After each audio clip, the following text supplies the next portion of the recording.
বাংলাদেশের সবচেয়ে আলোচিত এবং সবচেয়ে প্রতীক্ষিত অবকাঠামো প্রকল্পগুলোর একটি হযরত শাহজালাল আন্তর্জাতিক বিমানবন্দরের থার্ড টার্মিনাল। বহু নাটকীয়তা, দীর্ঘ আলোচনা এবং প্রায় 2 বছরের অপেক্ষার পর অবশেষে এই অত্যাধুনিক টার্মিনালটি চালুর পথে বড় অগ্রগতি হয়েছে। বিমান মন্ত্রণালয়ের সূত্র বলছে, আগামী 19 জুলাইয়ের মধ্যে জাপানি কনসোর্টিয়ামের সঙ্গে চূড়ান্ত চুক্তি সই হতে পারে। এরপর মাত্র 6 থেকে 9 মাসের মধ্যে দেশের আন্তর্জাতিক যাত্রীরা পেতে শুরু করবেন বিশ্বের আধুনিক বিমানবন্দরগুলোর মতো স্বয়ংক্রিয় ও ডিজিটাল সেবা। তবে সবচেয়ে বড় প্রশ্ন হলো, বাংলাদেশের এই নতুন টার্মিনাল নিয়ে কেন এত আগ্রহ বিদেশি কোম্পানিগুলোর? কেন জাপান, ব্রিটেন, সংযুক্ত আরব আমিরাত সহ বিশ্বের বিভিন্ন দেশের প্রতিষ্ঠান এই প্রকল্পে যুক্ত হতে চাইছে? আসলে থার্ড টার্মিনাল শুধু একটি নতুন ভবন নয়, এটি বাংলাদেশের ভবিষ্যৎ বিমান পরিবহন ব্যবস্থার কেন্দ্রবিন্দু।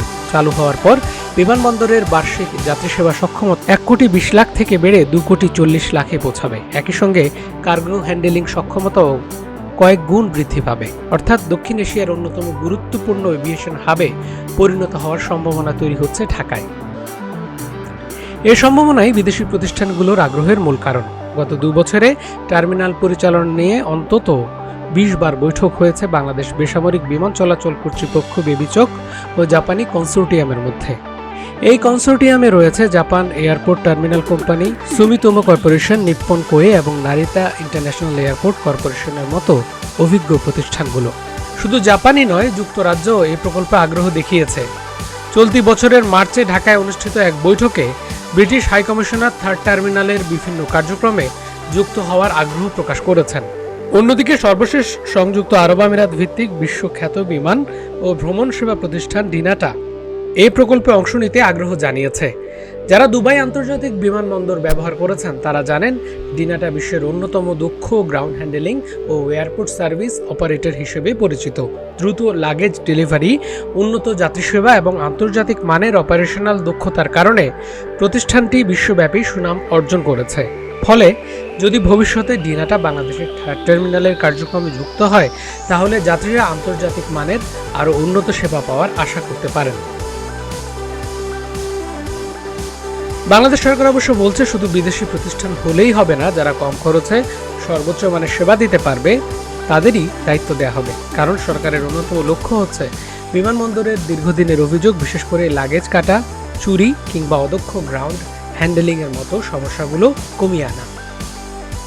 তবে বিদেশি প্রতিষ্ঠানগুলোর আগ্রহের পাশাপাশি সবচেয়ে বেশি আলোচনা হচ্ছে রাজস্ব বণ্টন নিয়ে।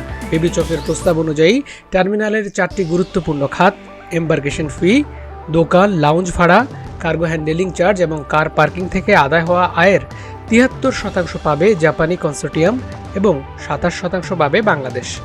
এই প্রস্তাবের পক্ষে যুক্তি হচ্ছে, পরিচালনা প্রযুক্তি, দক্ষ জনবল ও আন্তর্জাতিক মানের সেবা নিশ্চিত করতে বড় বিনিয়োগ প্রয়োজন। অন্যদিকে সমালোচকরা বলছেন, এতে বাংলাদেশের রাজস্বের বড় একটি অংশ বিদেশে চলে যাবে।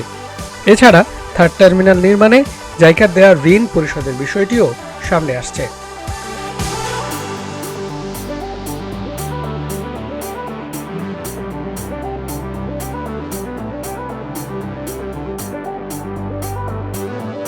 সমালোচকদের মতে, আয়ের সিংহভাগ বিদেশি অপারেটরের হাতে গেলে দীর্ঘমেয়াদী বৈদেশিক মুদ্রার উপর চাপ তৈরি হতে পারে।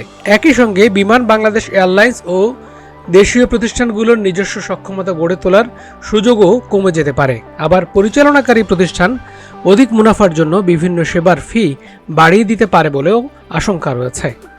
তবে সরকার ও সংশ্লিষ্ট মহলের একটি বড় অংশ মনে করে, আন্তর্জাতিক মানের বিমানবন্দর পরিচালনার অভিজ্ঞ বিদেশি অংশীদার যুক্ত হলে যাত্রী সেবার গুণগত মান দ্রুত বৃদ্ধি পাবে এবং বাংলাদেশ বৈশ্বিক বিমান পরিবহন মানচিত্রে আরও গুরুত্বপূর্ণ অবস্থান তৈরি করতে পারবে।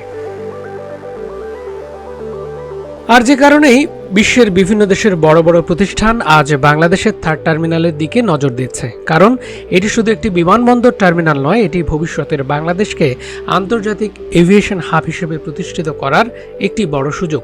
আর প্রযুক্তির দিক থেকে থার্ড টার্মিনাল হবে দেশের সবচেয়ে অত্যাধুনিক বিমানবন্দর সুবিধার কেন্দ্র। এখানে থাকবে 115টি চেক ইন কাউন্টার, 10টি স্বয়ংক্রিয় ইমিগ্রেশন ও ই গেট, 16টি ব্যাগেজ বেল্ট, 52টি মেটাল ডিটেক্টর এবং 11টি অত্যাধুনিক বডি স্ক্যানার। একই সঙ্গে 37টি উড়োজাহাজ পার্কিংয়ের সুবিধা, 1044টি গাড়ির জন্য multilayer car parking, elevated expressway ও ভবিষ্যৎ MRT-5 সংযোগ এখানে থাকছে। এছাড়া আধুনিক কার্গো টার্মিনালের মাধ্যমে বছরে প্রায় 5 লাখ টন কার্গো হ্যান্ডেলিং করা সম্ভব হচ্ছে।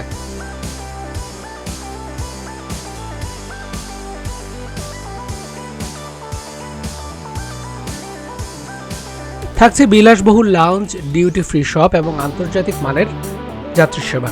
এখন দেখার বিষয় জাপানি কনসোর্টিয়ামের সঙ্গে চূড়ান্ত চুক্তি কত দ্রুত সম্পন্ন হয় এবং বিদেশি অপারেটরদের অংশগ্রহণের মাধ্যমে বাংলাদেশের সবচেয়ে আধুনিক এই বিমানবন্দর টার্মিনাল যাত্রীদের প্রত্যাশা কতটা পূরণ করতে পারে।